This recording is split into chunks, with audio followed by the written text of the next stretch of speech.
हाँ भाई, क्या कह रहा है ये? आवाज तेज थोड़ी आ रही है, बहुत ज्यादा है। अरे वो मेरे अंदर से ही आ जाती है भाई, तो वॉल्यूम तो कमी कर रखी है मैंने। देखो तो मिल्टन फ्रीडमैन, अच्छे सुनना सारी बातें, छोटा सा ही है। Milton Friedman treats the demand for money as, वो मनी को ये कैसे मनी को ट्रीट करने के लिए कह रहा है? ये बोल रहा है डिमांड फॉर मनी को ट्रीट करो कैसे? कैपिटल असेट की तरह। किसकी तरह?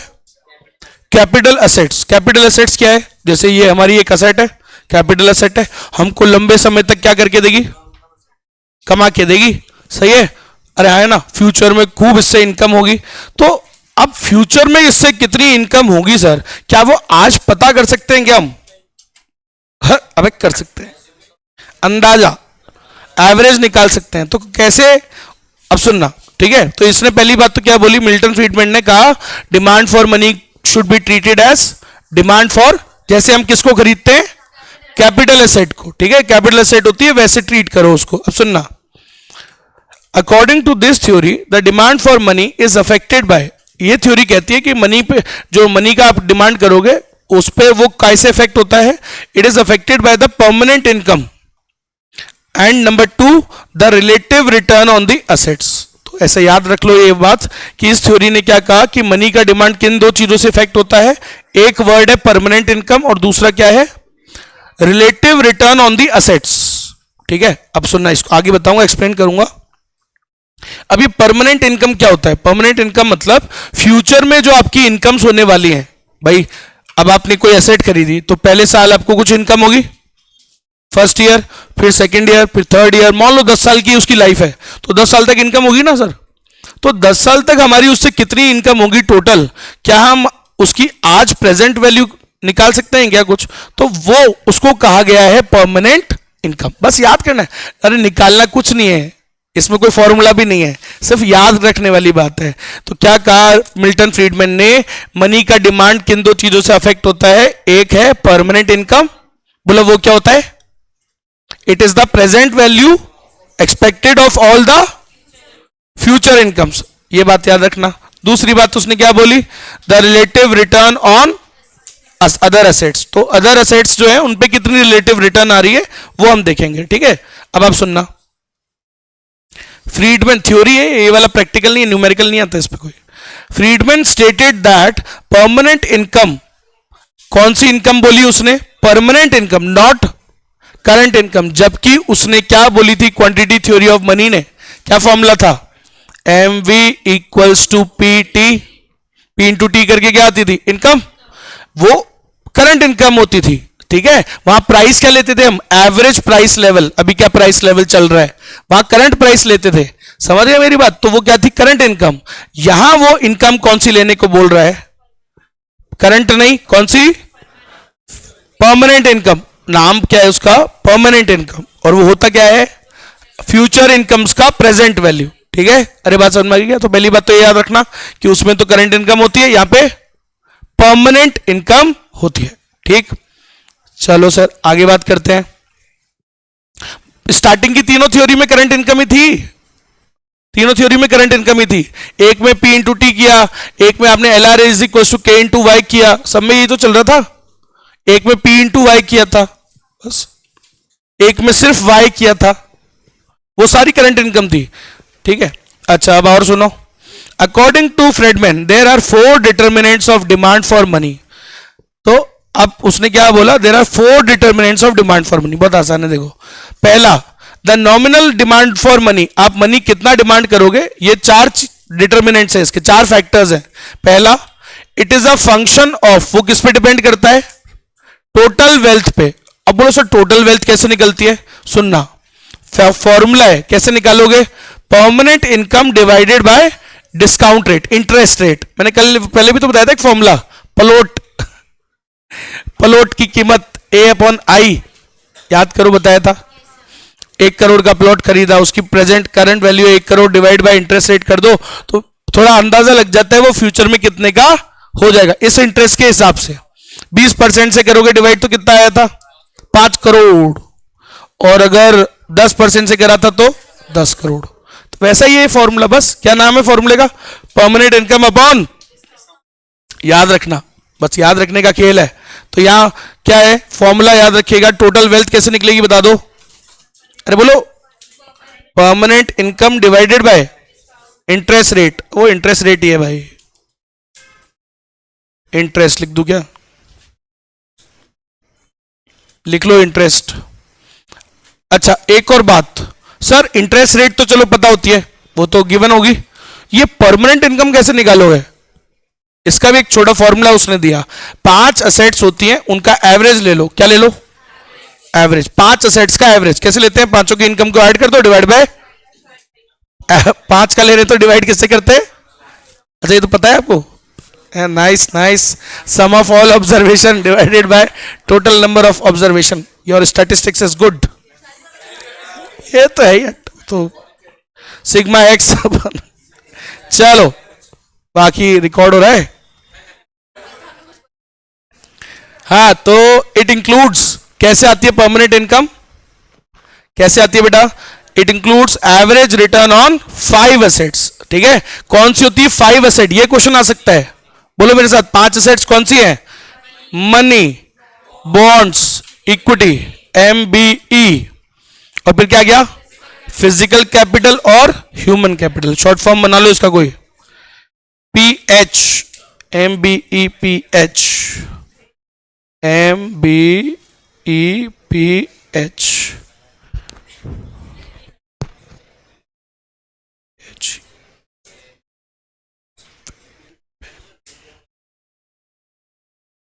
कुछ तो बना ही लेना, money, bonds, equity, physical resources, human resources, दोनों हो गए, फिजिकल कैपिटल, ह्यूमन कैपिटल, सही है।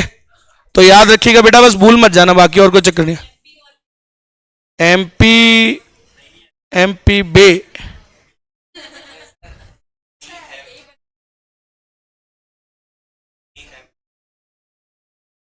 लग नहीं रहा तुम्हारे बस की नहीं है मैं ही बनाऊंगा कुछ टेंशन से।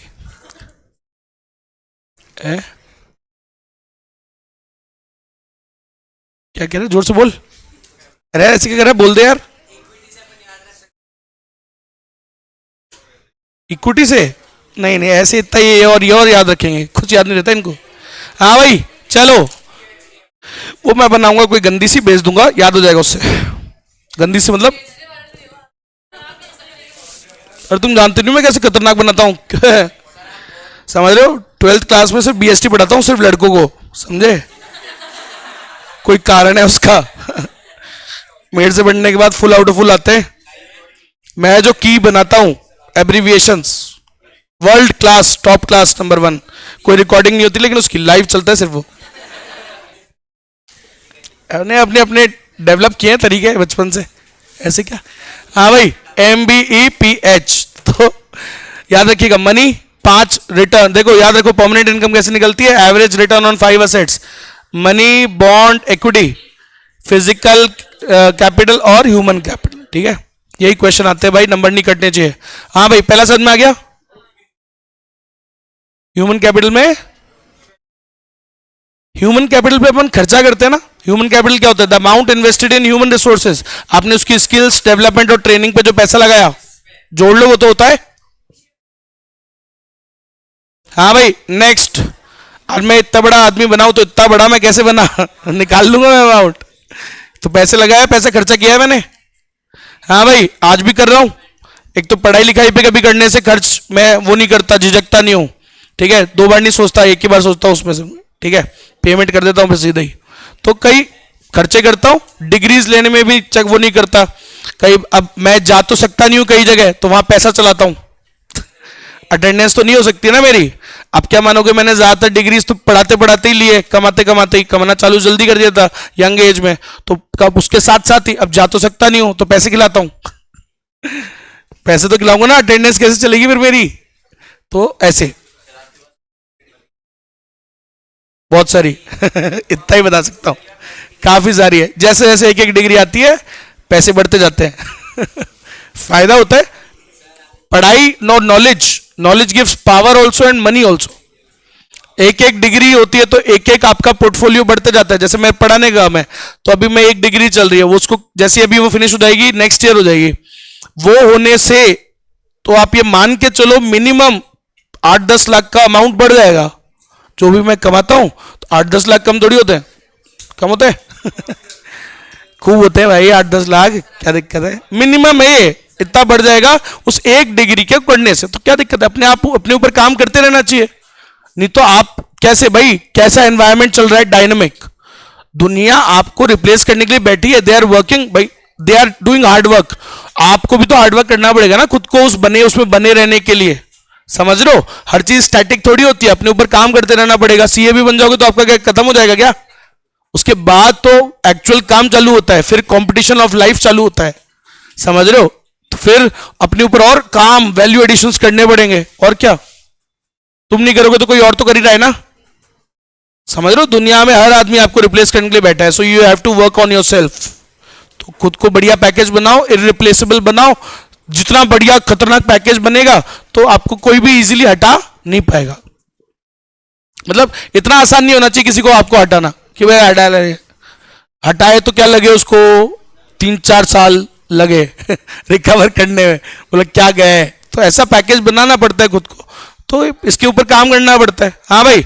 पहला आइटम समझ में आया, अब दूसरा सुनना, पहला फंक्शन क्या बोला था उसने कि demand for money is a function of total wealth, फिर हमने अंदर पढ़ लिया टोटल वेल्थ कैसे निकालते हैं, permanent income divide by discount rate, permanent income कैसे निकालते हैं, it is average of 5 assets, कौन कौन सी होती है, ये 5, ठीक है। सेकंड पॉइंट, अरे ये सब फर्जी है, देखो आप, मनी डिमांड किस पे डिपेंड करती है, सेकंड पॉइंट में क्या बोला, it is positively related to price level, वो तो बताइए हमको, महंगाई बढ़ेगी तो मनी का डिमांड भी, महंगाई बढ़ेगी तो ट्रांजैक्शन के लिए पैसा क्या लगेगा, तो ज्यादा लगेगा, तो फिर मनी का डिमांड भी क्या होगा, ज्यादा, पहले पढ़े हुए ना, सेम टू सेम वही है, तो money demand is directly dependent on price level, price level बढ़ेगा तो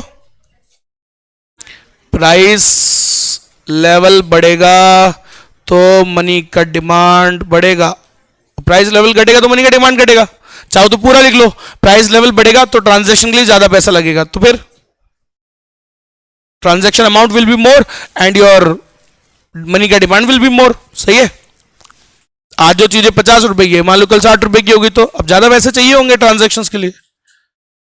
नेक्स्ट थर्ड वन, ये भी इजी है, मनी का demand is inversely related to opportunity cost, अरे इंटरेस्ट रेट, अरे मनी का डिमांड किससे रिलेटेड होता है, इनवर्स, इंटरेस्ट रेट से, इंटरेस्ट रेट अगर हाई मिल रही है तो, अरे इंटरेस्ट रेट ज्यादा मिल रही है तो मनी हाथ में रखोगे ज्यादा, क्योंकि अगर इंटरेस्ट रेट ज्यादा है तो अपॉर्चुनिटी कॉस्ट ज्यादा है, बहुत लॉस होगा, तो लॉस होगा तो फिर क्यों रख रहे हो हाथ में, कहां लगा दो, बॉन्ड्स में, समझ गए, सो हाथ में फिर कम रखेंगे ना, तो इंटरेस्ट रेट ज्यादा होती है तो हाथ में पैसा, मनी का डिमांड क्या होता है, कम, आदमी हाथ में कम रखेगा ना, फिर क्या फायदा हाथ में रखने में, हाथ में तो वैसे भी रिटर्न क्या आती है, कम आती है zero, the return on money in hands is zero, तो अगर इंटरेस्ट रेट हाई है तो हाथ में क्यों रखेंगे सर, क्या कह रहा है, जोर से बोल, यहां सिर्फ इंटरेस्ट रेट से बात चल रही है, तो अभी वो भी तू कर ले, लगा ले, अपने पढ़ाए, इंटरेस्ट रेट्स हाई कब होगी, इंटरेस्ट रेट्स हाई है तो वही तो बोल रहा है, इंटरेस्ट रेट्स अभी तो हाई है ना, अभी तो हाई है, और फ्यूचर में क्या होगी, तब तो बॉन्ड वैल्यू बढ़ेगी, भूल गए तुम यार जल्दी।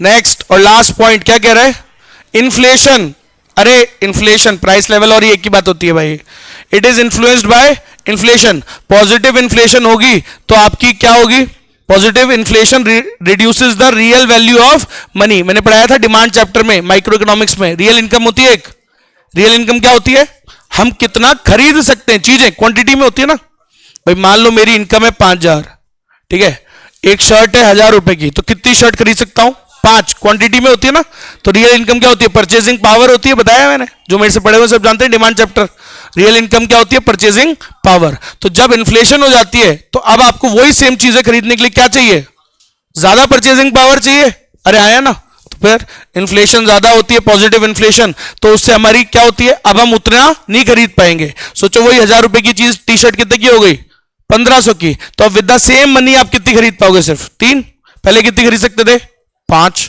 पहले 1,000 रुपए की थी ना, 1000 की थी तो 5 खरीद सकते थे, अब वो 1500 की होगी तो कितनी खरीद सकते हो? सिर्फ 3।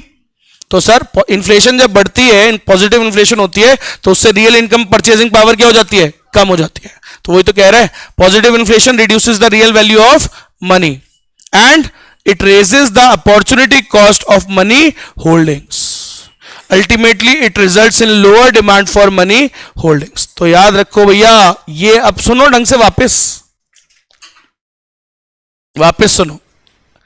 देखो है, होता तो ये इन्फ्लेशन के जैसे है। एक मिनट रुकना, इसको मैं हटा दूं। हो गया ना? मैथ्स में कोई दिक्कत थोड़ी आती तुमको, बताया तो मैं खतरनाक कर दूंगा मैं 0 और 1 ही होते हैं आंसर तो या नन ऑफ दी अब पे कर दिया करो, ठीक है? या जय माता दी ABC, ज्यादातर B या C, ठीक है? हाँ भाई, तो सुनिएगा, अब ये वाला जो इन्फ्लेशन है, ये वाला पॉइंट, ये दोनों फर्क है। सुनो अच्छे से क्या कह रहा है ये। अरे ऊपर वाला तो इजी होता है, ऊपर वाले में क्या था सर? हाई प्राइस लेवल बढ़ेगा तो मनी का डिमांड क्या करोगे? ट्रांजैक्शन ज्यादा लगेंगे। अरे ट्रांजैक्शन ज्यादा लगेंगे तो मनी का डिमांड ज्यादा करोगे, तो वो तो ऐसा है। अब सुनना अलग है।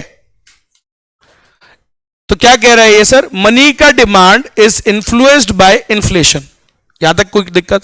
मनी के डिमांड पे इन्फ्लेशन का प्रभाव पड़ता है। पॉजिटिव इन्फ्लेशन जब भी होती है, it reduces the real value of the money balances. तो अब आपका जो मनी बैलेंस पहले था, उसकी रियल वैल्यू क्या हो जाती है? फिर कम हो जाती है। रियल इनकम उससे क्या हो जाती है? कम। एंड दस raises the opportunity cost of money holdings. तो उससे मनी होल्डिंग्स की क्या हो जाएगी? अपॉर्चुनिटी कॉस्ट बढ़ जाती है। क्या मतलब? अब देखो इस बात को समझना, जब इन्फ्लेशन बढ़ रही है तो अब आपको अपनी इनकम को क्या करना पड़ेगा? बढ़ाना पड़ेगा। समझ रहे हो मेरी बात? तो आपको लगाना भी पड़ेगा। समझ गए? तो ये रिवर्स बात बोली, इसलिए मैंने आपको वापस पलट के एक बार यहां पे इस पॉइंट पे लाया हूं। यहां पे क्या कह रहा है वो, कि जब इन्फ्लेशन बढ़ती है भाई, तो अब आपको ज्यादा पैसा नहीं कमाना पड़ेगा क्या? तो अब आपको फिर ज्यादा हाथ में रखोगे तो उस पर तो कोई रिटर्न, अब यहां रिटर्न की बात चल रही है, क्योंकि जब इन्फ्लेशन चल रही है तो आपको ज्यादा पैसे चाहिए होंगे, तो ज्यादा पैसे चाहिए होंगे तो हाथ में रखने से तो ज्यादा नहीं आएगा ना। समझ में आ गई मेरी बात? तो it raises the opportunity cost of money holdings. तो फिर हाथ में ज्यादा नहीं रखेंगे, फिर अपन क्या करेंगे? इन्वेस्ट वगैरह करेंगे, ताकि क्योंकि पैसा हमको ज्यादा चाहिए होगा। समझ में आ गई मेरी बात? Ultimately it results in lower demand for money holdings. तो इसको हिंदी में लिख लो आप, क्योंकि ये ऑपोजिट काम कर रहा है। तभी तो ऊपर वाला अलग है और नीचे वाला अलग है। जब पॉजिटिव इन्फ्लेशन चल रही है बेटा, महंगाई चल रही है, तो आपको फिर ज्यादा कमाना पड़ेगा ना। तो ज्यादा कमाना पड़ेगा तो आपको क्या, आपको फिर हाथ में नहीं रखना चाहिए, क्योंकि उस पर तो कोई रिटर्न आ नहीं रहा। आगे बात समझ में? तो उससे क्या होगा? मनी का डिमांड आप कम करो, उधर भी लगाओ, क्योंकि पॉजिटिव इन्फ्लेशन चल रही है। ये एक पॉइंट थोड़ा अलग हो जाता है, तो अच्छे से इसको याद रखना, ठीक है? चाहो तो लिख लो इसको, कि जब पॉजिटिव इन्फ्लेशन होगी, जब इन्फ्लेशन होगी तो हम क्या, रियल इनकम क्या हो जाती है? कम हो जाती है। परचेजिंग पावर कम हो जाती है ना, परचेजिंग पावर कम हो जाती है। तो कम हो जाती है तो हमको ज्यादा पैसे चाहिए, ठीक है? Need more money, more money. तो when you will need more money ना भाई, पैसा ज्यादा चाहिए फिर तो आपको, तो फिर और ज्यादा कमाना पड़ेगा, अर्निंग बढ़ानी पड़ेगी। अर्निंग बढ़ाने के लिए आपको फिर हाथ में पैसा कम रखना है। समझ गए? सो मनी का डिमांड हाथ में थोड़ी होल्ड करोगे, फिर आप किधर लगाओगे? बॉन्ड्स में। समझ गए? तो बॉन्ड्स में फिर लगाएंगे अपन, या फिर बॉन्ड्स लिख लो, या कुछ भी इन्वेस्टमेंट कह लो, तो इन्वेस्ट करेंगे तो बॉन्ड्स में लगाएंगे और मनी का डिमांड कम करेंगे। ये बात अब भूलना मत बस, कि अलग है पॉइंट। क्लियर है? अब लास्ट है, लास्ट थ्योरी है ये इतनी थ्योरी होती है। कितनी हो गई थ्योरी? 3 4 5 6 ही तो है। अब सुनना, इसका नाम है demand for money as a behaviour towards risk. ये पहले मैं समझाता हूं, फिर रीड करना बाकी रहेगा। देखो हर आदमी, देखो दो चीज होती है, हर आदमी अपने पोर्टफोलियो में दो टाइप की एसेट रखता है, थोड़ी सेफ वाली और थोड़ी रिस्की वाली। अब रिस्की वाली क्या है? जैसे शेयर्स वगैरह है ना, रिस्की होता है भाई साहब। रिस्की, तो जो रिस्की एसेट्स होती है उसमें रिस्क हाई होता है, तो रिटर्न भी, यही सब बातें इसमें लिखी हुई है, मैं बस पहले ही बता रहा हूं आपको शॉर्ट में, कि ये थ्योरी क्या कहती है, ये क्या कहता है कि जो मनी का बिहेवियर होता है वो किस हिसाब से होता है, कितना मनी आप रखोगे पोर्टफोलियो में वो किस पे डिपेंड करता है, आपका बिहेवियर टुवर्ड्स रिस्क। और सबका सेम बिहेवियर होता है क्या टुवर्ड्स रिस्क? सबका सेम बिहेवियर तो नहीं होता है। कोई बिहेवियर क्या होता है, कुछ लोगों का होता है सेफ वाले लोग होते हैं, कुछ लोग होते हैं रिस्क टेकर्स। तो वो ये बता रहा है कि दो टाइप का, सर समझ गए ना मेरी बात, अरे बात समझे कि क्या होता है, मनी का डिमांड कितना होगा वो किस पे डिपेंड करता है कि आपका बिहेवियर क्या है रिस्क के लिए। ठीक है, सो अब अगर आपका रिस्क आप ज्यादा लेते हो, तो अगर रिस्क ज्यादा लेते हो तो रिटर्न भी क्या होगी, ज्यादा। और अगर सेफ रहना पसंद करते हो तो रिस्क तो कम होगा लेकिन रिटर्न भी कम होगा। तो सर आदमी जब अपना पोर्टफोलियो बनाता है तो उसको क्या करना चाहिए, उसको दोनों टाइप की असेट्स का क्या बनाना चाहिए, एक मिक्स बनाना चाहिए। In a portfolio a person should put both, दोनों का एक क्या रखना चाहिए, उसमें बैलेंस रखना चाहिए, थोड़ी बहुत सेफ वाली, थोड़ी बहुत रिस्क वाली। आगे बस ऐसा ये कह रहा है टोबिन। ठीक है, तो वो यही बताया कि दो टाइप के रिस्क होते हैं, एक कुछ दो टाइप के लोग होते हैं, दो टाइप के बिहेवियर हैं। कुछ होते हैं सेफ रिस्क लेना पसंद करते हैं, some people prefer less risk to more risk. क्या कहा गया ये इंग्लिश में, some people prefer less risk to more risk and some people prefer more risk to less. समझ में आ गई मेरी बात? तो कुछ होते हैं रिस्क अवर्टर, जो रिस्क को क्या करते हैं, अवर्ट, अवॉइड करते हैं, कंट्रोल मतलब इग्नोर करना कोशिश करते हैं। और कुछ होते हैं रिस्क टेकर्स, खतरों के खिलाड़ी मेरे जैसे। तो वो क्या होते हैं, वो रिस्क की एसेट ज्यादा रखते हैं। अब रिस्क की एसेट रखते हैं तो रिटर्न भी और लॉस भी फिर ज्यादा ही होता है, लॉस भी ज्यादा है रिटर्न भी तो ज्यादा है। समझ में आया? तो वो वाली बात हो जाती है। ठीक है, तो ये सारी बात इसमें बताई गई है। इस थ्योरी का नाम ही क्या है, रिस्क अवर्जन थ्योरी भी इसका नाम है। तो पढ़ते हैं अपन। खैर, demand for money as a behaviour towards risk. एक मिनट रुकना, भूख लग रही है। लगती है भाई, इंसान ही है हम, इंसान के ही बच्चे हैं, भूख तो लगेगी। खाना मैं तुम्हें पढ़ाने के बाद जाके खाता हूं रोज। डाइटिंग पे नहीं है, मैंने अभी थोड़ा नया खेल बनाया है। 2:30-3 बजे, हाँ अभी मैंने नया नया खेल बनाया, नई नई चीज सुनी है तो, और अच्छी भी है। अच्छा, मैंने उसको प्रैक्टिस किया तो मेरे को फायदा भी हुआ। उसका नाम है ओमैड। ओमैड, ओमैड क्या होता है, 1 मील अ डे। एक्चुअली जब तक आप बहुत ज्यादा फिजिकल वर्क नहीं कर रहे हो ना, तो अपने को एक्चुअली एक ही मील की जरूरत होती है, ढंग से एक मील खा लो आप पूरे दिन के लिए। जो लोग बहुत ज्यादा फिजिकल एफर्ट करते हैं, फॉर एग्जांपल लाइक फौज में है या कोई फिजिकल एक्टिविटी वर्क ज्यादा कर रहे हैं, स्पोर्ट्समैन है, दे नीड 2-3 मील्स। बट अपन जैसे लोग जो, वो एक ही मील काफी होती है। ये मैं साइंटिफिकली भी बता रहा हूं, और पुराने जो लोग हैं वो भी यही बोलते हैं। पुराने जो लोग, क्योंकि ऐसे ही कहते हैं। सबसे ज्यादा स्ट्रॉन्गेस्ट लोग कौन होते हैं बताओ चलो अभी प्रेजेंट में? क्या बोला ये? अफ्रीकन्स। बात तो सही बोला सारी। वो जो कौन है फास्टेस्ट? Usain Bolt. कौन है लॉन्ग टर्म मैराथन रनर्स? यही लोग हैं। देख लेना आप कभी भी, मैराथन जो होती है भागते रहेंगे, ताकड़े से होते हैं और जान होती है इनमें खतरनाक। कौन होते हैं सबसे ज्यादा इक्वेटर के करीब? धूप सबसे ज्यादा किसको लगती है? इन्हीं को लगती है ना, है? सही है कि नहीं है? अंधेरे में दिख जाए तो डर जाओ तुम, अगर दांत दिख जाए तो। वे तो आदमी नहीं दिखेगा नहीं तो। लेकिन बट ये सब मजाक की बातें हैं। ये सबसे ज्यादा स्ट्रांग होते हैं ना, ये बात जानते हैं सब, है ना? सबसे ज्यादा स्ट्रांग होते हैं ये लोग। तो क्यों होते हैं? इनको बेचारों को खाना भी नसीब नहीं होता। तुम बात कर रहे हो 2-3 टाइम अपन एक बार खाते हैं। इनके जो वहां पे कॉन्टिनेंट है, इतना गरीबी है भयंकर वाली कि एक बार भी मिल जाए। आपने देखी नहीं वीडियोस कभी ऐसे खाने में? छोटे छोटे बच्चे हैं वो रोने लग जाते हैं, ये ऐसे भगवान की तरह मानने लग जाते हैं। आप उनको खाना दे दो तो, और जस्ट चावल, ठंडे चावल विद सॉल्ट एंड वाटर, ऐसा बहुत गरीबी। लेकिन अरे जरूरत भी इतनी होती है। 1 meal a day is enough, more than enough. और आपकी सारी जो बीमारी है ना, 90% बीमारी इससे सॉल्व हो जाती है। बॉडी में बनी है, बनी होगी इतने सालों में, तुमने खूब चटकाया ना कुरकुरे वुरकुरे खूब चटकाया है। ये सब जो बीमारियां बनी है ना, all this can be removed also. ठीक हो जाती है किससे? और बहुत बेनिफिट्स हो रहे हैं, ये मैं खुद पर्सनली यूज करके देख रहा हूं। सोचो मेरे जैसा इंसान बोल रहा है ना खाने के लिए, जो बनाई खाने के लिए है समझ रहे हो? मैं तो बहुत ज्यादा खाता था अभी, लेकिन अब यार मेरे को फायदा होने लगा है इस बात से।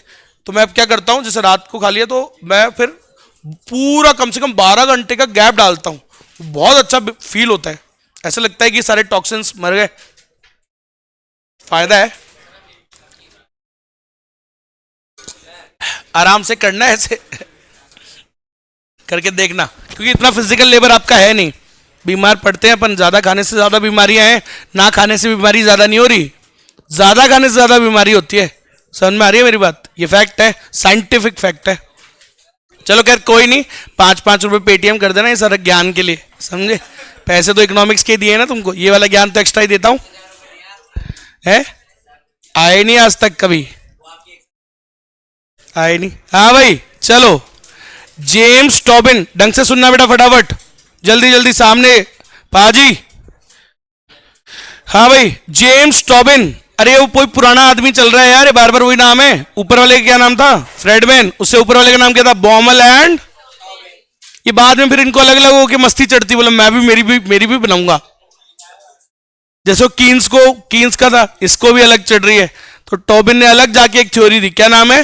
रिस्क अवर्जन थ्योरी, या रिस्क वाली थ्योरी है ना, demand for money as a behaviour towards risk. तो सुनिएगा, James Tobin an American economist in his analysis, सुनो सुनो, अरे बात नहीं बेटा, ये सब मैं पढ़ा चुका हूं, मुझे सिर्फ रीड आउट करना है, इसलिए थोड़ा सा फोकस रखो सामने, मुझे सिर्फ आपको अंडरलाइन करके दिखाऊंगा कि ये सब बता दी मैंने ऑलरेडी बातें, ऐसा बता दिया है। क्या कह रहा है?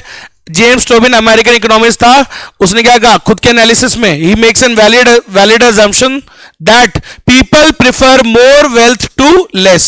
अच्छा, लोग होते नीच, they prefer more wealth to less wealth, ज्यादा ही चाहिए सबको। अच्छा, और रिस्क के केस में उल्टा हो जाता है, they want less risk to, है ना, सही है, they want to be safe but they want to earn. ऐसे नहीं हो सकता बेटा जीवन में ये बात तो आज समझ लो आप। If you want to earn more you need to take more risk, समझ रहे हो? नौकरी करने से सुपर कार्स नहीं आती, समझ रहे हो? खुद का बिजनेस करने से सुपर कार्स आती हैं, समझ रहे हो? आपका फार्मिंग करने से सुपर कार्स आ जाती हैं, नौकरी करने से नहीं आती है। समझ में आ गई मेरी बात? तो ये फैक्ट है, खुद का काम करना ही इंपॉर्टेंट होता है। खुद के काम में there is no limit to money and there is no limit to hard work, क्योंकि वहां जो आप हार्डवर्क करोगे, the more hard work you will put, the more smartness, the more work you will put, the more money you will get. नौकरी में क्या होगा? The more hard work you will put, the more money your boss will get. देख लो आप, fact है ये बात। समझ में आ गई मेरी बात?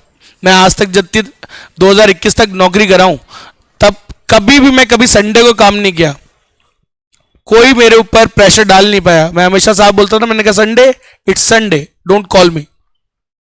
साफ भाई साहब, मैनेजमेंट को कभी अलाउड ही नहीं था, संडे को फोन बंद भाई साहब, और अगर करते भी थे सीधे बोलता था, मैंने कहा don't call me on Sunday, it's Sunday, I don't work Sunday. साफ मना कर देता था, लेकिन आज करता हूं, क्योंकि आज वो किसका बेनिफिट है? वो मेरा बेनिफिट है। समझ लो, why I work Sundays? Because it's my benefit. आई बात समझ में? ये होता है बात। खुद के काम में देखो कर रहा हूं, उसमें नहीं करता था मैं, और करना भी नहीं चाहिए। वहां मैं करूंगा तो फायदा तो दूसरे को ही मिलेगा ना, ये है बात। समझ में आई? काम से मन लगाओ, खुद के लिए भी करो। इसलिए बोल रहा हूं जीवन के स्टार्टिंग में जो आप करियर सीए बन जाओ, तो कोशिश करना स्टार्टिंग के साल सेविंग ज्यादा करो। समझ रहे हो? कोई असेट एक खरीद लेना जिससे तुम्हारा कुछ आने लग जाए। समझ रहे हो? आदमी क्या करता है, सीए बनता है, पहले गाड़ी उठा लेता है आज क्या करना चाहिए आपको? 4-5 साल पैसा बचा के कोई एक असेट खरीदनी चाहिए जिससे ईएमआई चालू हो जाए आपकी, जिससे आपकी अर्निंग चालू हो जाए, वेल्थ। और उस पैसे से क्या खरीदनी चाहिए? उससे खरीदो ना गाड़ी।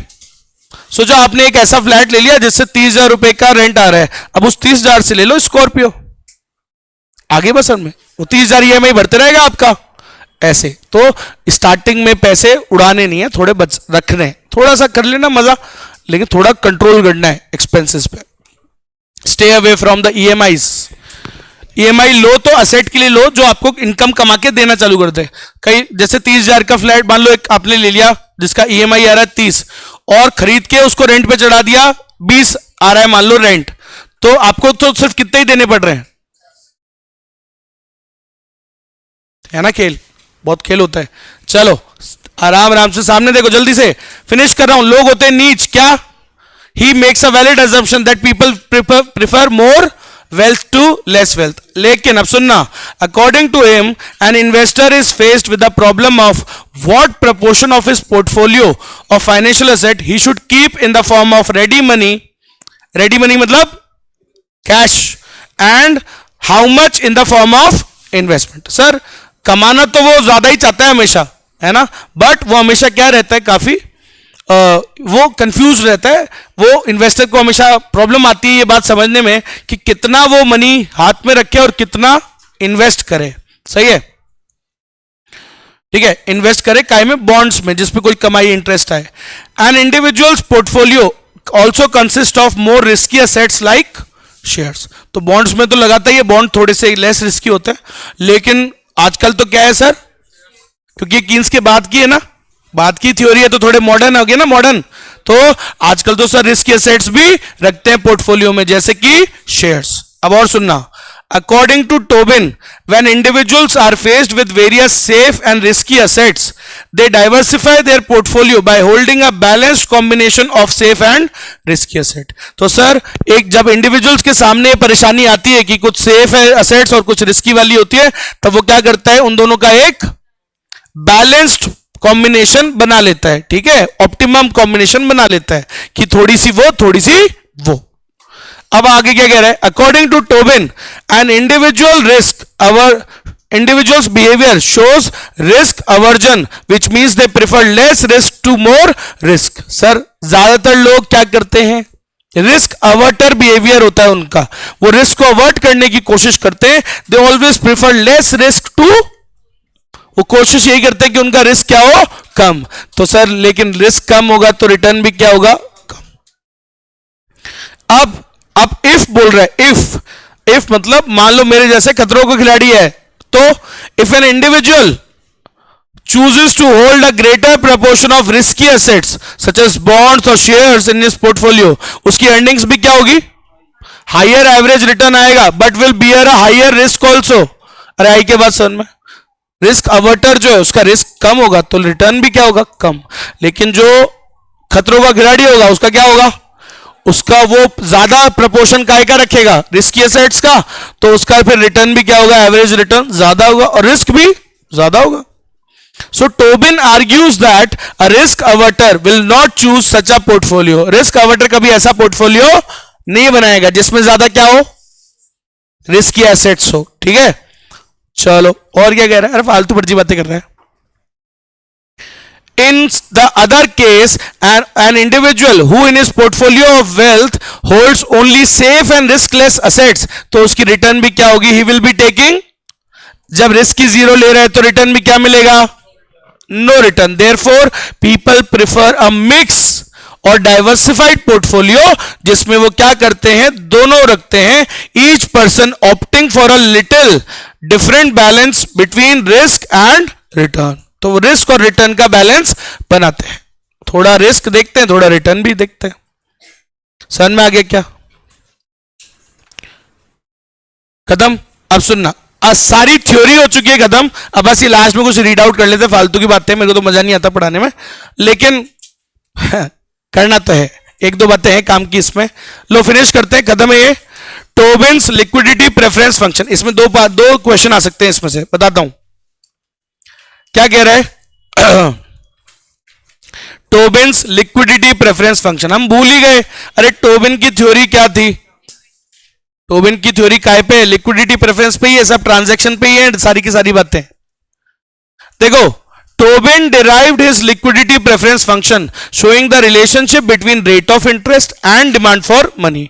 टोबिन ने अपनी बात में क्या बताया, रिस्की एसेट और ये सब बताया ना, तो किसकी बात बताई, बॉन्ड्स की बात बताई उसने, है ना। तो यहां पे उसने क्या कहा, रिलेशनशिप बिटवीन, क्या समझाया उसने, relationship between rate of interest and demand for money, इन दोनों का रिश्ता बताया है। अरे पता तो है इनवर्स रिश्ता होता है, वही होता है, बदल थोड़ी है। He argues that increase in the rate of return on the bonds, individual will be attracted to hold a greater proportion of their wealth in bonds. Simple सी बात है, अगर इंटरेस्ट रेट ज्यादा होगी तो काय में ज्यादा रखेगा पैसे? तो यार रेट ऑफ रिटर्न ज्यादा होगी तो बॉन्ड में ज्यादा रखेगा, और हाथ में and less in the form of ready money, तो मनी का डिमांड कम रखेगा। समझ में आया? अरे लिख ले, इतनी सी बात को पढ़ने के लिए 4 लाइन पढ़नी पड़ेगी, फिर बाद में रिवीजन कैसे होता है, छोटे से होता है, बार बार 4 लाइन थोड़ी पढ़ोगे आप। At a higher rate of interest the demand for holding money will be less, पता है सर हमको, and people will hold more bonds.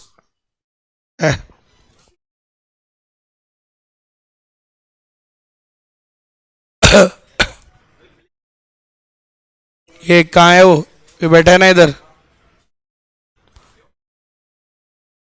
Police वाले ले गए?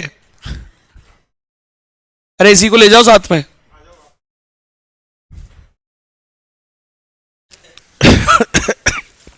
हाँ भाई इधर देखो,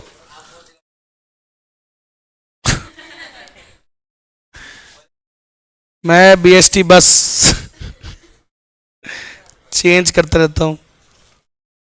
हाँ भाई, इन टोबिन्स पोर्टफोलियो, एक्टिवा खरीद रहा हूं मैं अब नई, इन ओ बढ़िया चीज होती है भाई साहब, यूटिलिटी व्हीकल है, आज तक 20 साल से होंडा को सक्सेस दिलाई है एक प्रोडक्ट। कई बार आप बन जाता है ऐसा कुछ खतरनाक कि वो आपको इतने लंबे समय तक सक्सेस दिलाता है, अभी भी चल रहा है यार, आप देखो, नो डाउट। भाई मेरे लायक नहीं है, लेकिन मेरे काम तो होते हैं ना, काम तो बहुत सारे होते हैं, सब्जी लेने जाओ तो अच्छा नहीं लगता है ना, खाए पे लटका के लाओगे सारा सामान, या तो फिर वो लेके जाओ, कुछ भी छोटी मोटी चीजें होती है। ट्रैफिक इतना ज्यादा हो रहा है, कैसे निकालोगे गाड़ी, पता है वो हमारे वैशाली में आप शाम को आओ एंड बहुत गंदा ट्रैफिक, तो यू विल रियलाइज कि आप खुद ही नहीं निकालोगे गाड़ी, आपको पास में जाना है कहीं मार्केट में, गाड़ी निकालो, पार्किंग ही नहीं है, कहाँ लगाओ गाड़ियां? भाई आदमी कम पड़ रहा है, गाड़ियां ज्यादा बढ़ रही है दुनिया में। हमारे यहाँ फ्लाईओवर्स बन रहे हैं, कम पड़ रहे हैं पूरे, तो उन पे भी जाम ही जाम लगते, भयंकर भाई साहब, पता नहीं कहां से पैदा हो रहे लोग इतने। ले लिया मैंने प्लॉट, नई जगह खाली जगह एकदम, कोई नहीं है उधर। क्या है, हमारी टाइप के प्रकृति के लोग ऐसी जगह रहते हैं जहां कोई ना हो शांतिपूर्ण जगह, फोन रिसेप्शन भी नहीं है, सेल रिसेप्शन भी नहीं है, ये नहीं बताऊंगा, ये क्यों बता दूं वहां कोई आदमी नहीं चाहिए, सिर्फ जंगली जानवर और मैं, बस। क्या लगे अमाउंट में? बहुत सारे। फार्मिंग तो मेरा मतलब ड्रीम प्रोजेक्ट है ना, मतलब पहले से चल रहा है, लेकिन मेरे फ्यूचर कर नहीं पा रहा हूं मैं, है मेरे पास सारा मामला, लेकिन मेरे मम्मी पापा नहीं करने देते, जाने नहीं देते मेरे को जयपुर से, तो उनकी वजह से रुका हुआ हूं। अब जब तक वो है तो हूं, नहीं होंगे तो मैं निकलूंगा सबसे पहले, पहली फुर्सत में शाम की फ्लाइट। वो जाने नहीं देते यार, क्या करें। नहीं तो मेरा फार्मिंग करना मेरा बहुत, मैं चाहता हूं फार्मिंग करूं, अच्छा बनाऊं, अच्छा फार्मिंग करूं, अच्छा प्रोड्यूस करूं, अच्छा खाऊं, अच्छा खिलाऊं, क्या दिक्कत है यार, बहुत अच्छी बात है कि नहीं? दुनिया जहर खिला रही है, ये टेररिज्म नहीं है क्या? सबसे बड़ा जहर, सबसे बड़ा टेररिज्म तो यही है, अब लाखों लोगों को मार रहे हो ये जहर खिला के। भाई बम ब्लास्ट से कितने ही मर जाते हैं, 10 12 15 20 50, और ऐसे कितने मर रहे हैं बीमारियों से, बहुत ज्यादा। लो और लेटेस्ट सामने देखो जल्दी, इन टोबिन्स पोर्टफोलियो डिमांड फंक्शन। अरे एक मिनट रुक जाओ, सब एंड करने की बात करूंगा मैं, जो भी बात करूंगा उससे पहले कोई नहीं, मैं नहीं जानता तेरे को। In Tobin's portfolio approach demand function for money as an asset slopes downward. बेटा कर्व बता रहा है वो किसका? टोबिन पोर्टफोलियो की अप्रोच के हिसाब से असेट का जो डायग्राम है इट स्लोप्स डाउनवर्ड। समझना कैसे, जहां पे डाउनवर्ड डायग्राम भी बना के दिखाऊंगा आपको। डायग्राम में एक्स एक्सिस पे क्या लेंगे, मनी का डिमांड, और वाई पे क्या लेंगे, अरे रेट ऑफ इंटरेस्ट। अरे कल भी तो बनाया था पन्ने, कल भी क्या था, डाउनवर्ड। अरे डाउनवर्ड ही तो था, किधर बनाऊं, जगह नहीं दिख रही, छोटा बनाऊं दिख जाएगा।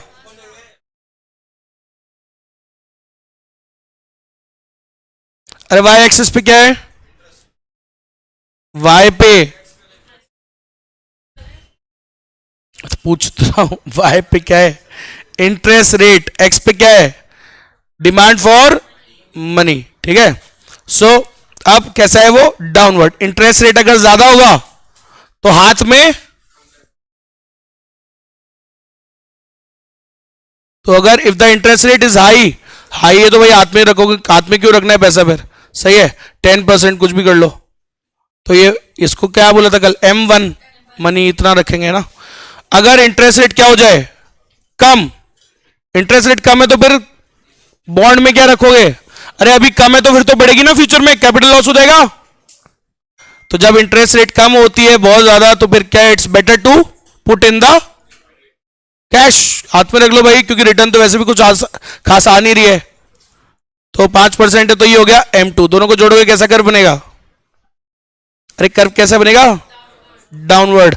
और अगर बिल्कुल लोएस्ट रेट पे आ गया तो क्या हो सकता है देश में?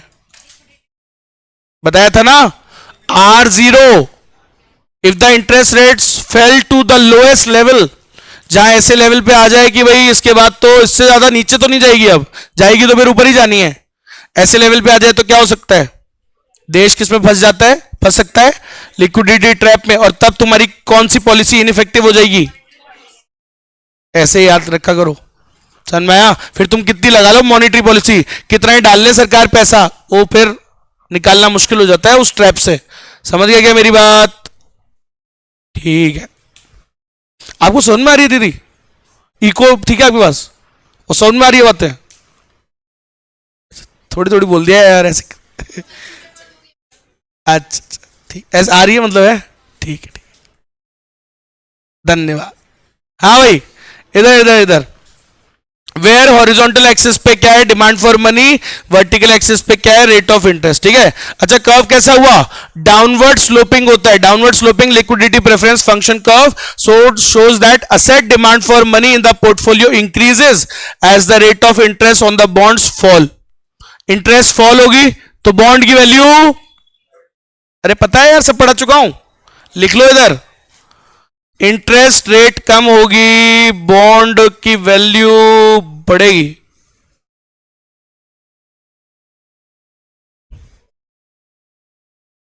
एंड इन दिस वे, भाई ऑपोजिट चल रहा है ना, और ऑपोजिट चलता है तो कर्व कैसा बनता है? हमेशा पढ़ाया है मैंने, डाउनवर्ड। तो असेट का डायग्राम भी कैसा? डाउनवर्ड। अरे असेट का डायग्राम भी कैसा है? डाउनवर्ड, क्योंकि उधर भी रिश्ता ऑपोजिट और इधर भी रिश्ता। आया समझ में? In this way, Tobin derives the aggregate liquidity preference curve by determining the effects of the change in the interest rate on the, कोई मतलब नहीं है पढ़ने का। उसके बाद Tobin's liquidity preference theory has been found। अब सुनना, ये इंपॉर्टेंट है। ये जो टोबिन की theory I, it has been found to be true। इसको सच माना गया by the empirical studies conducted। कई स्टडीज कंडक्ट कराई गई इसको प्रूफ करने के लिए, and it was found to be true, कि ये जो बोल रहा है सही है ना। it has been there were lot of empirical studies conducted to measure interest elasticity of the demand for money as an asset। तो सर जो भी कई क्या कराई गई है सर, ये हमेशा क्या माना गया है? टोबिन की जो लिक्विडिटी प्रेफरेंस थ्योरी है, इसको क्या माना गया है? It is found to be true, and there were lot of empirical studies which were conducted. किस पे? इंटरेस्ट से मनी की डिमांड पे क्या प्रभाव पड़ता है, उसके ऊपर काफी रिसर्च वगैरह करवाई गई है, और इसको क्या पाया गया? एकदम ट्रू। खत्म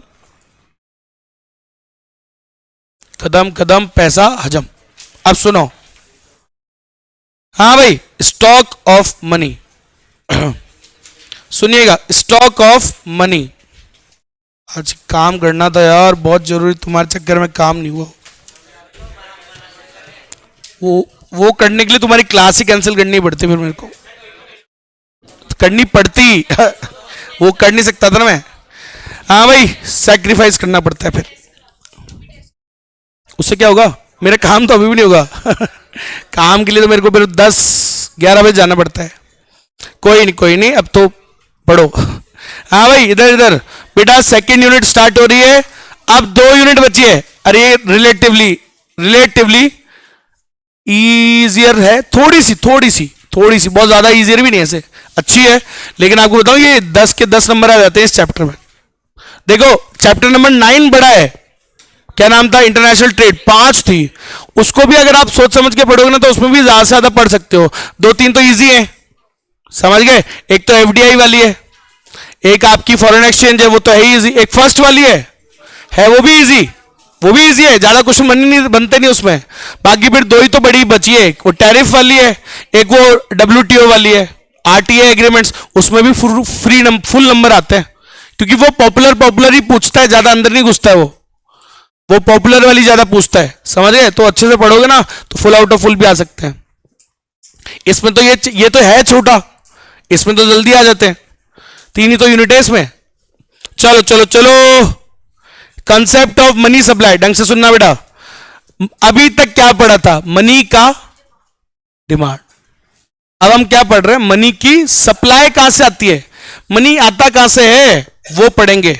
तो सुनना बेटा, मनी सप्लाई क्या होता है, मनी सप्लाई, अच्छा ये मेरा वो लिखा हुआ है कि channel name, like share subscribe, YouTube channel है, YouTube channel, like share subscribe on YouTube. पुराना लिखा हुआ है, ऐसे मैं लिखा नहीं था कभी, इंटेंशन से नहीं लिखा है, पहले क्या लिखा पड़ा है, ठीक है। ऐसे चैनल बनाया हुआ है मैंने, क्या बुढ़ापा काटने के लिए भी तो रील्स बनाऊंगा ही फिर मैं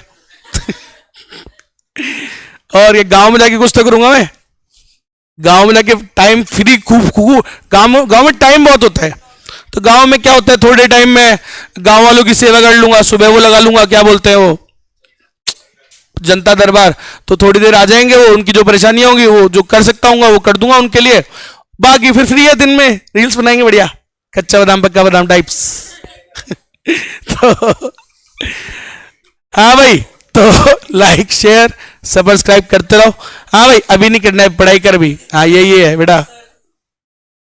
@ लिखना पड़ता है, लेकिन आपको पता है क्या, @ अगर लिखोगे तो फिर आता नहीं है ऐसे, वो @ लिखना पड़ता है, ऐसे आ गया, कभी कभी नहीं आता।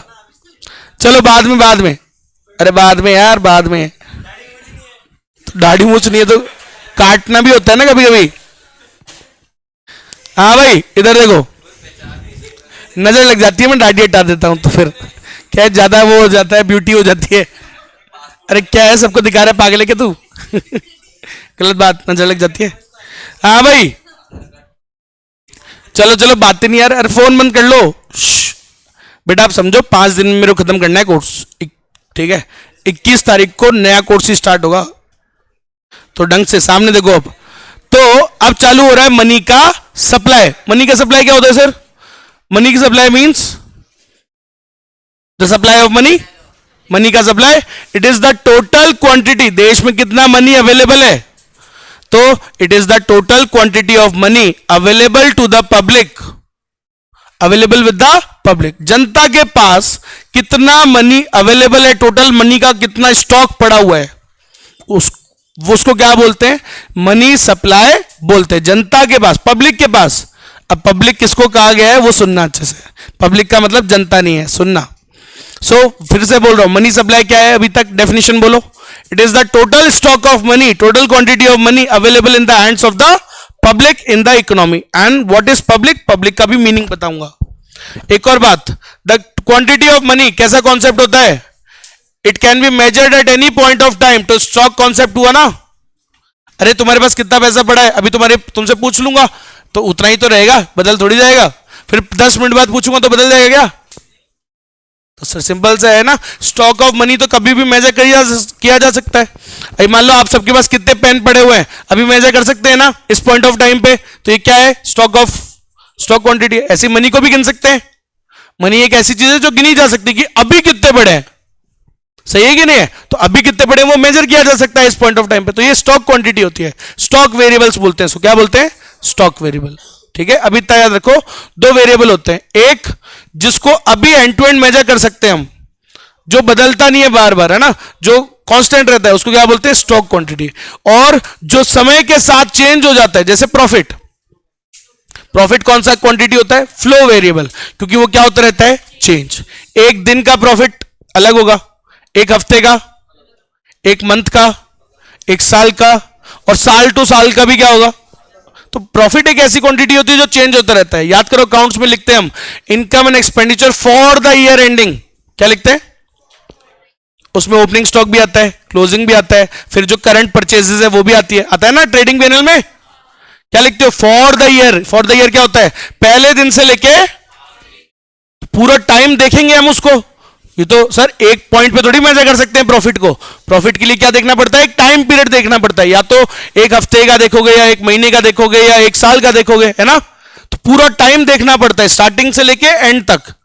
तो वो होता है फ्लो वेरिएबल। और स्टॉक वेरिएबल क्या होता है, जिसको मेजर करने में टाइम लगता है, कभी भी मेजर कर सकते हैं। तो गोदाम में कितनी यूनिट्स पड़ी है, कभी भी गिन लो। उसको मेजर करने के लिए कोई टाइम पीरियड थोड़ी चाहिए अपने को, वो तो अभी कितनी पड़ी है चेक करके आ जाओ। समझ लो, मान लो इको की बुक कितनी है गोदाम में, अभी जाके चेक कर सकता हूं मैं, स्टॉक क्वांटिटी है ये, बस। तो दो वेरिएबल होते हैं, स्टॉक और फ्लो। अब देखो इधर, तो मनी भी क्या है, अरे मनी भी एक ऐसी चीज है जिसको गिना जा सकता है। अभी कितना बड़ा हुआ है चेक कर लो, इसको क्या बोलते हैं, स्टॉक बोलते हैं। इतना याद रखो बस। So total quantity of money कैसा कॉन्सेप्ट होता है, स्टॉक कॉन्सेप्ट होता है। अच्छा सर, पहले बता दे, नीचे तो लिखा ही हुआ था। सप्लाई ऑफ मनी कैसा कॉन्सेप्ट होता है बेटा, स्टॉक और flow. So total amount of money कितना पड़ा हुआ है तुम्हारे पिताजी के पास, इट इज गिन सकते हैं, ठीक है। अब उसमें चेंज कितना आएगा, change in the stock of money, ये क्या होता है, flow concept. Change in the stock of money, भाई साल भर में सर चेंज भी तो होगा, तो साल भर की बात हुई ना, लेकिन अब एक टाइम पे तो कांस्टेंट रहता है ना। अभी जेब में कितने पड़े हैं तो निकाल के देख लूंगा, बताता हूं। अरे पागल क्या है, मेरे नोट है वो बच्चे पैदा करते हैं। क्या क्या बुलवाते रहते तुम मेरे से यार, पता नहीं स्पॉन्टेनियस होने के चक्कर में कुछ भी नहीं बढ़ जाते हैं। बढ़ गए। सो अच्छा, ऐसे बढ़ जाते हैं। अब सुनो, जो मैं क्या समझाना चाह रहा हूं वो समझना बस, ठीक है। हर चीज के ज्ञान जो मैं दे रहा हूं उसका कोई कारण होता है। अब जैसे ये जो, ठीक है, 100 कुछ पढ़े होंगे ना इसमें, अब ये 100 पढ़े होंगे, ठीक है। अब समझो, अरे बोला ना मेरे नोट है वो। तो अब सुनना, ये है ना, ये तो स्टॉक कॉन्सेप्ट है ना, समझो बेटा। अभी आप इसको 5 मिनट अभी उठा, बोले सर अभी कितने पड़े, मैं चेक करके बता दूंगा, तो ये मेजर करके बता दिया ना, ये क्या हुआ, स्टॉक कॉन्सेप्ट। अब बोलो सर महीने भर में इसमें कितने आते हैं और कितने जाते हैं, ये फ्लो कॉन्सेप्ट। इसको देखने के लिए आपको क्या चाहिए, पूरा टाइम। ये अभी तो नहीं बता सकते ना आप। मैंने कहा बेटा ये अभी कैसे बताऊं, इसके लिए तो क्या देखना पड़ेगा, पूरा मंथ। आप समझ गए मेरी बात। बोलो सर एक दिन में कितने पैसे खर्च कर देते हो, तो मैंने कहा बेटा वो तो पूरे दिन देखना पड़ेगा ना मेरे को, सुबह से लेकर रात तक मैं कितने उड़ाता हूं। अरे आगे की नहीं आई बात समझ में। So that is flow concept, जिसको मेजर करने के लिए क्या लगे, एक समय सीमा, एक टाइम डायमेंशन, तो वो होता है फ्लो कॉन्सेप्ट। और जो एक पॉइंट पे मेजर कर सकते हैं कि अभी कितने हैं, वो क्या होता है। अब आगे बात समझ में, इससे ज्यादा नहीं बता पाऊंगा, टाइम नहीं है मेरे पास। ठीक है, एक्स्ट्रा ये ज्ञान। हाँ भाई, आईसीआई वाला अज्यूम करके चलता है कि आप पहले से पढ़ के आए हो इकोनॉमिक्स और ये सब, फैक्ट है ये बात। वो तो मान के चल रहा है तुम 12वीं में पढ़े हो इकोनॉमिक्स, उसको क्या पता मैं यहाँ क्या खेल खेल रहा हूं। हाँ भाई इधर देखो, कल भी है क्लास, कल तो थोड़ी ज्यादा और रखेंगे ना, संडे तो क्या संडे कोई संडे नहीं होता, जब तक रिजल्ट नहीं आता कोई संडे नहीं होता। सिर्फ पैसा आता है, संडे नहीं आता है, समझे सीए में। हाँ भाई इधर इधर बात ही नहीं कोई संडे की, कल तो क्लास होगी, समझो। मेरा फिर कोर्स नहीं हो पाएगा, फिर आप मेरे को ब्लेम मत करना, मैं यूनिट छोड़ दूंगा, एक बोल दूंगा वीडियो से देख लेना। देखते हैं बात करेंगे, अभी करेंगे, शाम को करेंगे प्लान। हाँ भाई इधर इधर बेटा बातें नहीं है, डिस्टर्ब नहीं। अब क्या होता है, it is the total amount of money at any particular point of time. जब एक पर्टिकुलर पॉइंट पे मेजर करते हैं तो क्या होता है, वो स्टॉक कॉन्सेप्ट। और जब हम एक समय के लिए मेजर करते हैं, एक मंथ, एक हफ्ता, एक वीक, एक घंटे में सर कितना खर्च किया आपने, या एक घंटे में कितना कमाया, तो एक घंटा तो देखना पड़ेगा ना बैठ के। तो जहां टाइम आ गया वो क्या होता है, फ्लो कॉन्सेप्ट। ठीक है भाई, आगे बढ़ते हैं। Stock of money, stock of money क्या होता है, मैंने अभी बताया था डेफिनेशन। मनी सप्लाई क्या होती है, it is the total quantity of money available in the hands of the public. Sir ये पब्लिक क्या है, अब सुनना। तो स्टॉक ऑफ मनी क्या होता है, it is the stock of money available with the public. पैसे वैसे जो भी पेमेंट के लिए जो उनके पास पैसा पड़ा हुआ है, जो स्टोर भी सेव भी करा हुआ है, बचा रखा है, तो वो सारा पैसा जोड़ के स्टॉक ऑफ मनी, क्या बात है, कोई काम की तो है नहीं, पढ़ लो। Such stock of money is always less than the total stock of money that really exist in the economy. बात सही है। असली में जो पब्लिक के हाथ में है उससे ज्यादा होता है पैसा तो इकोनॉमी में। क्या कह रहा हूं मैं? अभी जैसे तुम देश, मान लो ये इतना ही देश है ना, तुम्हारा सारा पैसा जोड़ लो, तुम्हारे पब्लिक का ही तो जोड़ रहे हैं ना, तो पब्लिक का जोड़ा तो 1000 करोड़ है मान लो, लेकिन देश में तो इससे थोड़ा ज्यादा ही अवेलेबल होता है। तो बोलो वो कैसे हुआ सर? अरे क्योंकि सिर्फ अभी पब्लिक का ही तो जोड़ा है, देश में तो फिर किसका भी जुड़ जाता है, प्रोड्यूसर्स ऑफ मनी का, सरकार का भी जुड़ता है और बैंकों का भी जुड़ता है। समझ में आ गई मेरी बात? तो असली में पब्लिक शब्द में कौन नहीं आते? अब सुनो, पब्लिक शब्द में कौन कौन नहीं आते? Producers of money. क्या कह रहा हूं मैं? प्रोड्यूसर्स ऑफ मनी, जो पैसा बनाते हैं ना वो पब्लिक शब्द में नहीं आते हैं, उनके अलावा जो सब होते हैं देश में वो पब्लिक शब्द में आते हैं। तो जैसे कि अब सुनो, पब्लिक में कौन नहीं होता, बोलो मेरे साथ, द टर्म पब्लिक कौन कौन होता है? ये सब, इनके अलावा कौन नहीं होता?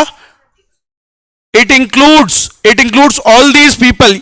कौन कौन आते हैं? हाउस होल्ड, घरेलू लोग, तुम मैं, अपन तो है ही पब्लिक में, अपन है, अरे आया ना, अपन है, हाउस होल्ड है, फर्म है, इंस्टीट्यूशंस है, प्राइवेट इंस्टीट्यूशंस, ये सब किसका पार्ट होते हैं? पब्लिक का। ठीक है, राम श्याम हाउस होल्ड हो गया, फर्म्स हो गई, कोई कंपनी हो गई, कॉन्सेप्ट्स हो गई, है ना, इंस्टीट्यूशन हो गया, रिलायंस हो गया, ये सब क्या है? पब्लिक है। सेकंड, क्वाजी गवर्नमेंटल इंस्टीट्यूशंस, कुछ जो गवर्नमेंट की संस्थाएं हैं जो पैसे नहीं बनाती, सारी थोड़ी कोई पैसे बनाती है, सारी पैसे छापती है क्या? अलावा भी तो है ना उसके। समझ में आ गई मेरी बात? तो वो भी क्या होती है? वो भी पब्लिक में आती है। अच्छा, नॉन बैंकिंग फाइनेंस कंपनीज कौन सी? बैंक वाली या non banking? Sir non banking financial institution भी तो है, सुना है? Muthoot Fincorp, Muthoot finance, Muthoot Fincorp, Manappuram gold loan, सुना है? नाम नहीं सुना? ये सब है ना, ये क्या है? ये बैंक थोड़ी है, ये क्या है? नॉन बैंकिंग फाइनेंशियल इंस्टीट्यूशंस हैं, समझ गए? बैंक का दर्जा नहीं मिला इनको, तो ये भी पब्लिक शब्द में आते हैं। अब सुनना, non departmental public sector undertakings, अरे पढ़ाया था ये तो मैंने। नॉन डिपार्टमेंटल, LIC और ये सब भी किसमें आते हैं? इसमें आते हैं। गवर्नमेंट के जो नॉन डिपार्टमेंटल अंडरटेकिंग्स है वो भी इसी में आते हैं। फॉरेन सेंट्रल बैंक, सर ये तो बैंक आ गया, अपने देश का नहीं है, फॉरेन वाला है, अपने देश का बैंक पब्लिक में नहीं आएगा। सो फॉरेन का बैंक है ना, ये हमारे लिए तो ये तो एक नॉर्मल इंस्टीट्यूशन है, तो ये क्या है? ये तो पब्लिक में आता है। फॉरेन गवर्नमेंट, ये भी पब्लिक में आता है। हमारे देश की गवर्नमेंट, हमारे देश का बैंक, ये पब्लिक में नहीं आएगा, because they are called producers of money. इनको क्या बोलते हैं? नो, पैसे कौन बनाता है हमारे देश में? बैंक और गवर्नमेंट दोनों बनाती है। हाँ भाई, और IMF, ये आता है पब्लिक में, क्यों? अरे ये तो इंटरनेशनल ऑर्गेनाइजेशन है sir. IMF which holds a part of Indian money in India in the form of deposits with RBI। तो IMF के अंदर, अरे इंटरनेशनल मॉनिटरी फंड में जो इंडिया का पैसा पड़ा हुआ है वो भी पब्लिक में ही आता है, ये याद रखिए। ये सब पब्लिक में आते हैं। क्वेश्चन आएगा बेटा, यही तो आएगा क्वेश्चन। आपको 4 नाम दे देगा, तुमसे पूछेगा इनमें से कौन सा नहीं आता, तो तुमको पता होनी चाहिए कि ये आते हैं, इसके अलावा तो ऑब्जेक्ट काट देना। आगे बात समझ में? तो ये 6 आते हैं। कौन से नहीं आते? The producers of money are not included in the bank. Who are the producers of money? Your देश की गवर्नमेंट, योर देश का bank. The term public excludes the producers of money. Who are the producers of money? Central government, all state governments and local bodies. तीनों government हो गई। अरे government 3 होती है ना भाई, सेंट्रल, स्टेट और लोकल वाली, प्लस बैंक्स। बैंक, अरे सारे बैंक, RBI नहीं, कमर्शियल बैंक भी तो पैसा बनाता है। अरे वो पैसे से पैसा बनाता है, RBI कागज से पैसा बनाता है, और कमर्शियल बैंक पैसे से पैसा बनाता है। अरे पढ़ाया था मनी मल्टीप्लायर, कंजरों, बताया था क्या मैंने? बैंक में मान लो भाई मेरे पास RBI ने पैसे छापे, जनता के में बढ़ गए, जनता कहां जमा कराएगी? अब मान लेते हैं पूरा पैसा बैंक में जमा कराती है, पूरा पैसा बैंक में जमा कराएगी। उस पैसे से बैंक क्या करेगा? थोड़ा सा रख लेगा और बाकी लोन बांट देगा। फिर जिसको बांटा तो वो क्या करेगा? वो भी बैंक, वो पैसा भी बैंक में ही जमा आएगा। तो वो भी फिर वो पैसा किसी न किसी कमर्शियल बैंक में जाएगा, थोड़ा सा रखेगा और वो भी बांट देगा, तो पैसे से पैसा बन रहा है ना, तो वो भी क्या है, प्रोड्यूसर ऑफ मनी। समझ गए? बैंकिंग सिस्टम भी इसमें आ जाता है, आरबीआई और all the banks that accept the demand deposits. तो जो जो बैंक लोगों से पैसा लेते हैं, डिपॉजिट्स लेते हैं, वो सब किस में कहलाते हैं, पब्लिक में नहीं कहलाते, क्योंकि वो क्या है, प्रोड्यूसर्स ऑफ मनी। क्लियर है क्या? Next, significance of measuring. अभी तक कोई दिक्कत? Significance of measuring supply of money in market. Sir क्यों करते हैं मेजर? मैं मेजर नहीं करता कई बार, पता है, तो जरूरत से ज्यादा हो जाता है मेरा खर्चा। करना चाहिए ना मेजर। मैं बहुत कोशिश करता हूं that I should maintain a diary, in may be notes, phone में नोट्स बना लूं कि मेरे क्या खर्चे हो रहे हैं, लेकिन भाई मैं एक दिन भी पूरा नहीं कर पाता, ठीक से नहीं हो पाता यार, अब इतना वेले थोड़ी चल रहे हैं जीवन में कि मैं नोट, लेकिन करना चाहिए। करोगे कोई चीज को मेजर तो ही तो क्या कर पाओगे, कंट्रोल। मैं क्यों बोलता हूं वो देखना चालू कर दो आप, स्क्रीन टाइम। जो आपको लगता है ना कि यार समय नहीं है, बोले यार टाइम तो मिलता ही नहीं है, अगर ऐसा मुंह से कभी निकले ना, तो पहले खुद का एक बार स्क्रीन टाइम खोल लेना और पता लग जाएगा आपको कि समय तो था लेकिन हमने वो काम नहीं किया, हमने टालना ज्यादा प्रिफर किया उस जगह। समझे? तो खोल लिया करो। क्यों मैं बोल रहा हूं रोज खोल के देखा करो, एक दिन में 5 बार खोल के, या तो हर दिन में एटलीस्ट 2-3 बार चेक किया करो उसको। उससे क्या होगा, धीरे धीरे इट विल रिड्यूस। समझ रहे हो मेरी बात? ये जीवन मिला है काय के लिए, कुछ अच्छा करके जाने के लिए। कुछ अच्छा तो करो, सारा टाइम इसी में निकाल दोगे क्या? वो भी दूसरों का जीवन देखने में। जो दूसरों का जीवन जहां देखते हैं वो खुद का नहीं बना पाते। फैक्ट है बात। दूसरा कहां हनीमून पे जा रहा है, वो what the hell you have to do, you क्या करना है उससे, क्या करना है भाई? वो कहीं भी जाए भाई साहब, निकलने वाली तो गाली थी लेकिन बच गई। तो आप वो करना है, वो कहीं भी हनीमून पे जाए, तुम्हारा हनीमून नहीं हो पाएगा अगर तुम ज्यादा ये देखते रहोगे तो। सही बात है। आप ज्यादा समय इनमें वेस्ट करोगे तो आप देखो लाइफ में सक्सेसफुल नहीं होगे, सक्सेसफुल नहीं होगे तो शादी नहीं होगी, शादी नहीं होगी तो महिला संगीत नहीं होगा, फिर देख लो, फिर तुम वो डांस नहीं कर पाओगे। वो कौन कौन से गाने बजते हैं आजकल है, और वो एंट्रेंस पे और उस पे ना अजीमो शान ऐसे ऐसे गाने बजाते ना ये शादी के दिन, तो है ना, अजीमो शान शहंशाह मर्रोर, वो राजा ही फील करा दिया उसको भाई साहब, अकबर ही बना दिया। बाद में बेचारा बर्तन धोएगा। ये कहीं मेरी जिम्मेदारी है कि सिर्फ तुम भी दो? मैं तो परे हूं इन सब चीजों से। हाँ भाई चलो। अरे मेजर क्यों करते हैं? मेजर करना जरूरी है, तुम्हें भी इंडिविजुअल लेवल पे और देश को भी मेजर करना जरूरी है। कहीं मनी सप्लाई ज्यादा हो गई तो इन्फ्लेशन नहीं हो जाएगी, और अगर कम रह गई तो इट शुड बी ऑप्टिमम। सही होना बहुत जरूरी है, और सही लेवल मेंटेन कब होगा, जब मेजर ही नहीं करोगे तो। इसलिए मेजर करना सिग्निफिकेंट हो जाता है। समझ गए? नंबर 1 देखो भाई, मनी सप्लाई एनालिसिस फैसिलिटेट्स, काय में मदद करता है, in the analysis of monetary developments to provide a deeper understanding of the causes of money growth। Sir money supply को जब हम मेजर करते हैं ना, तो उससे हमें डीपर अंडरस्टैंडिंग हो जाती है काय की, कि मनी ग्रोथ कौन कौन सी चीजों से होती है। देखो मान लो हमने कुछ चीजें इस साल करी, उससे फायदा हुआ या नहीं हुआ ये कैसे पता लगेगा जब तक मेजर नहीं करोगे तो। अगर मान लो आपने मेजर किया और फायदा दिखा, तो इससे आपको क्या नॉलेज बढ़ेगी ना, बोले यार मैंने ये XYZ 3 चीज करी थी, इन तीनों चीजों से मनी ग्रोथ हो रही है। So when you measure the money supply you understand the reasons, causes, कि कौन सी चीजों से मनी ग्रोथ होती है, कौन सी चीजों से नहीं होती है। डूज एंड डोंट्स पता लग जाएंगे ना, क्या करने से पैसा बढ़ेगा, क्या करने से पैसा घट रहा है। सही है कि नहीं है? नेक्स्ट, और क्यों करना चाहिए मनी सप्लाई को measure? Sir it is important from monetary policy perspective. Sir जरूरी है मॉनेटरी पॉलिसी पर्सपेक्टिव से कि देश में मनी सप्लाई सही बनी रहे, तो उसके लिए क्या करना जरूरी है, उसको मेजर करना जरूरी है। क्योंकि देखो मॉनेटरी पॉलिसी बनाने के लिए सरकार को क्या चाहिए होता है, डेटा। और क्या, मॉनेटरी पॉलिसी मतलब बैंकिंग पॉलिसी, सही है।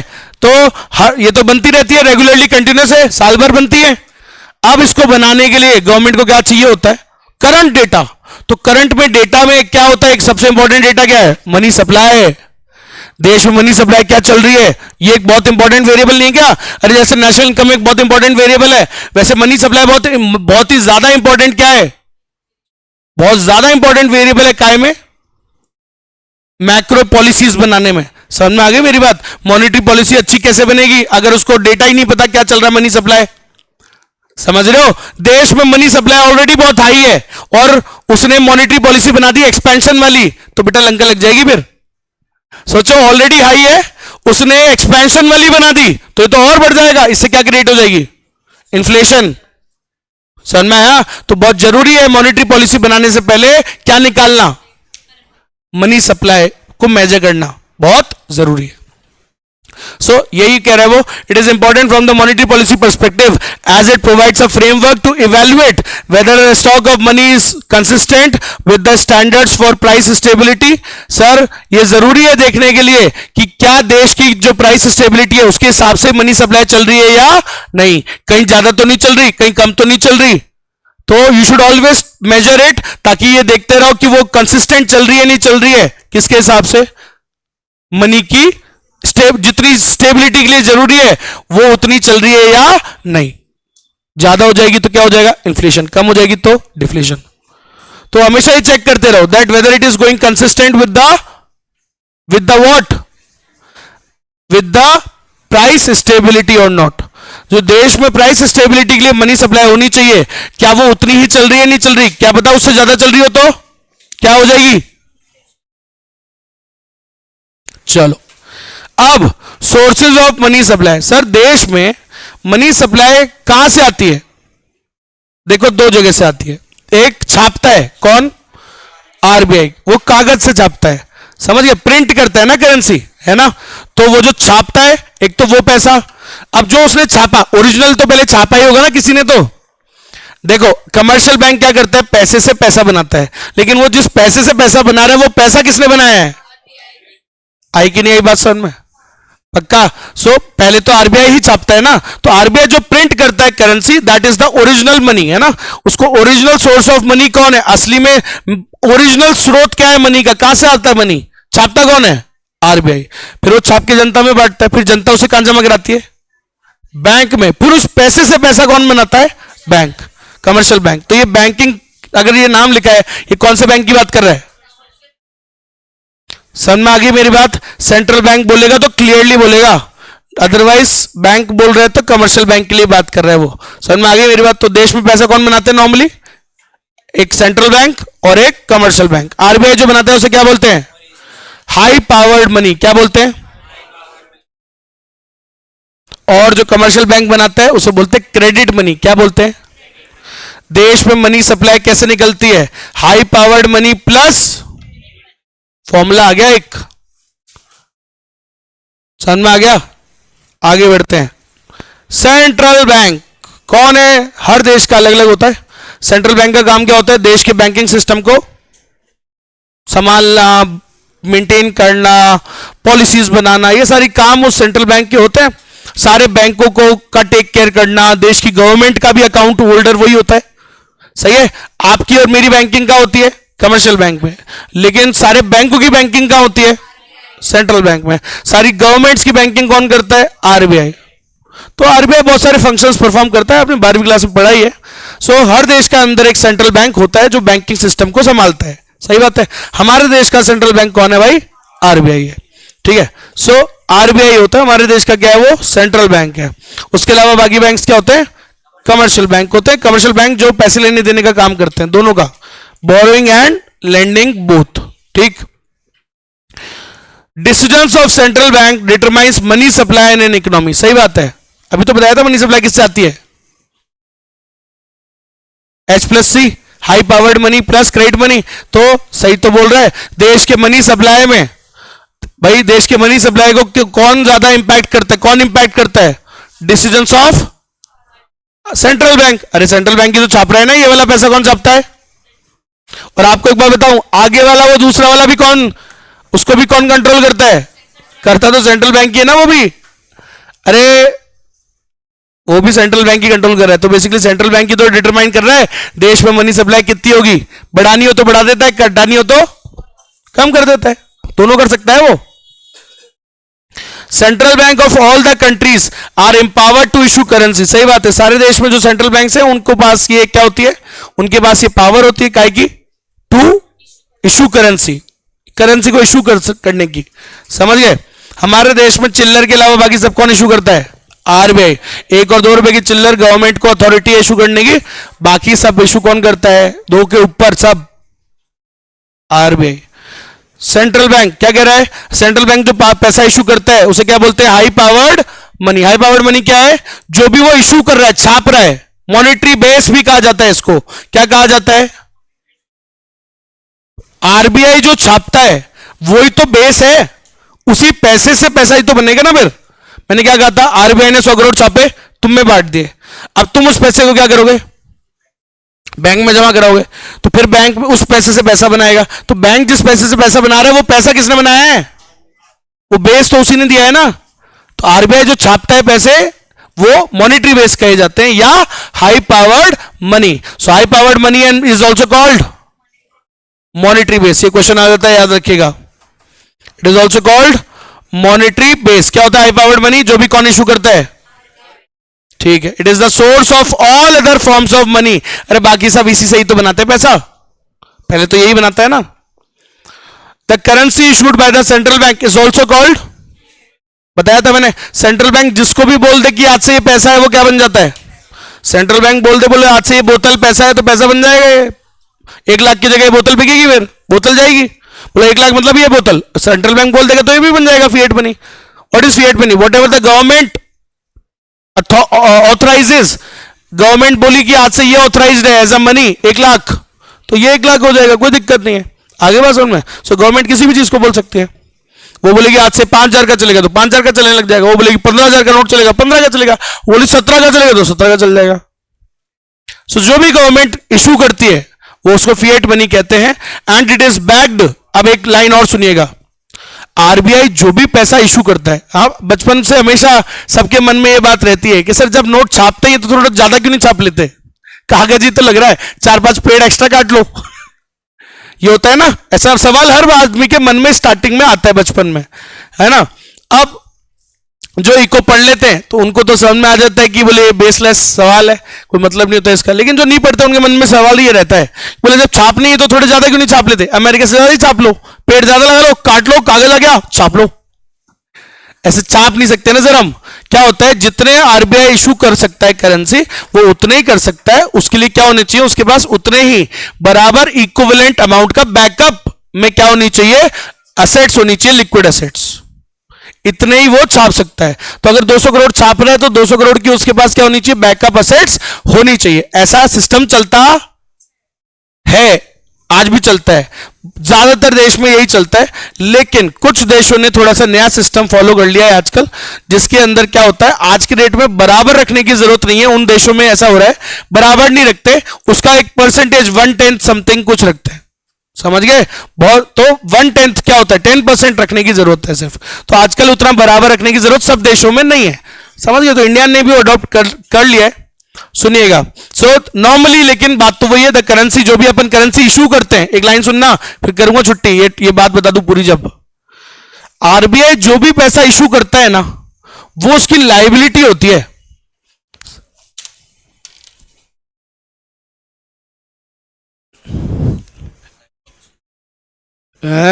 नाइस नाइस, साइंस वाला रीड तो करता है तू। ये नोट है, नोट, ठीक है।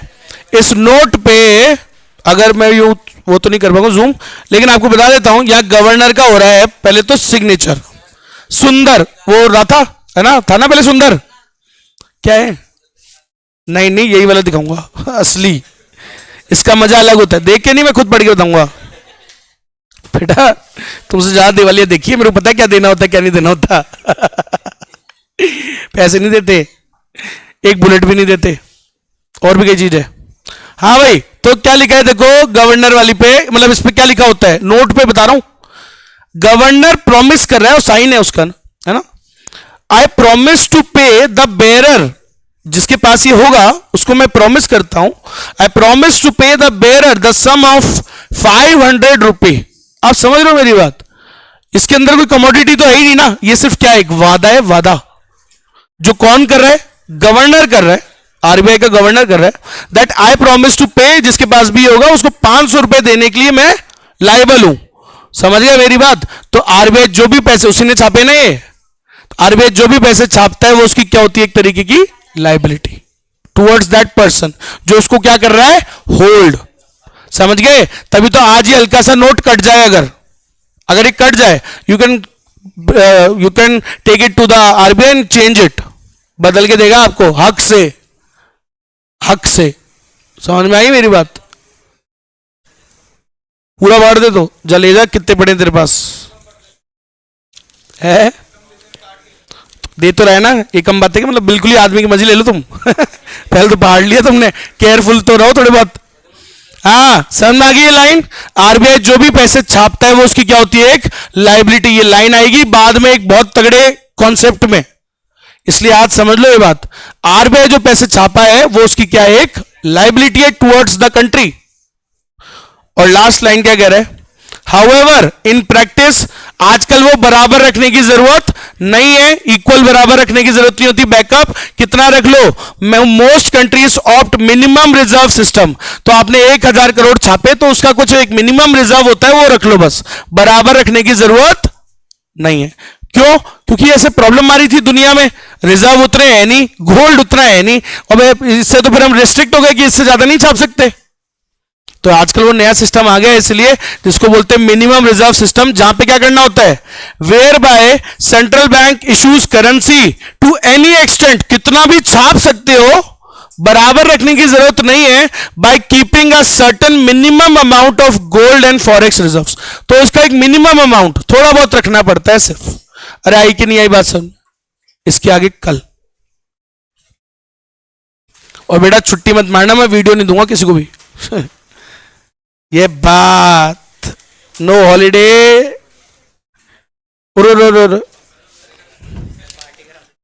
क्या है पार्टी?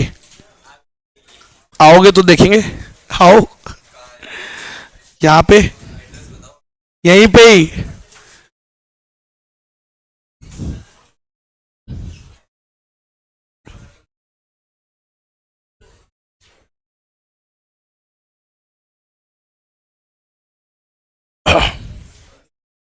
अरे लंच वंच कर लो।